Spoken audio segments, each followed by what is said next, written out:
বাংলার মুসলমান প্রতিটি মুহূর্তে হাদি হওয়ার স্বপ্ন দেখে তাদেরকে স্মরণ করে দিতে চাই সেই স্বপ্নের রক্ত বাংলার মুসলমান ভুলে নাই।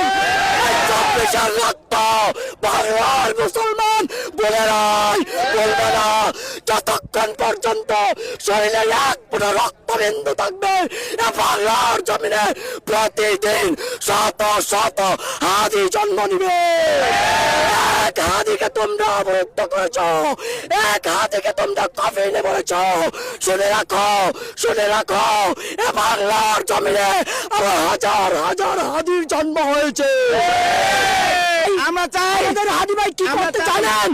আমাদের হাদি ভাই আজাদির সংগ্রাম করত, আজাদির জন্য আমাদের হাদি ভাই সারাটা জীবন লড়ে গেছে। আমরা তাদেরকে বলতে চাই, তোমরা আমাদের হাদি ভাইকে নিয়েছ, তোমরা আমাদের হাদি ভাইকে নিয়ে আজাদির সংগ্রাম বন্ধ করতে চাচ্ছ। না না, কোশ্চেন কালে না। এ বাংলার মুসলমান প্রতিটি মুহূর্তে হাদি হওয়ার স্বপ্ন দেখে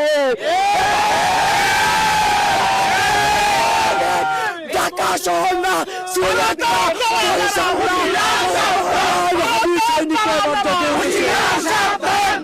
আমার গায়ে হাদি ভাইয়ের এক ফোঁটা রক্তের কোনো সম্পর্ক নাই। আমার গায়ে বাংলার মুসলমান শত শত ভাইয়ের গায়ে হাদি ভাইয়ের এক ফোঁটা রক্তের কোনো সম্পর্ক নাই। কিন্তু আমরা হাদি ভাইকে ভালোবাসি, কলেজার চাইতেও বেশি ভালোবাসি। কেন ভালোবাসি জানেন? হাদি ভাই সারাটা জীবন সে সংগ্রাম করেছে, আজাদের সংগ্রাম করেছে। আজাদির সংগ্রাম করতে করতে সে বলছে, তোমরা আমাকে যাই করো, আমার মাথা নত তো করতে পারবে না। আমার মাথায় বুলেট দিয়েছ, আমার মাথা নত করতে পারবে না। আবার হয়ে এ বাংলার জমিনে হাজারো হাদি জন্ম নিবে, এরপরে আজাদি সংগ্রাম শেষ হবে না।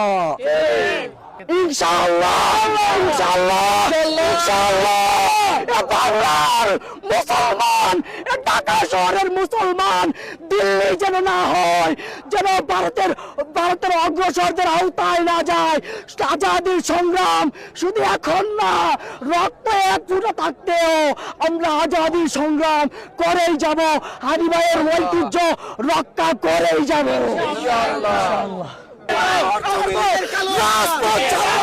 যতক্ষণ পর্যন্ত হাদি ভাইয়ের বিচার করা হবে, আমরা ঢাকা শহর অবরুদ্ধ করে দিব।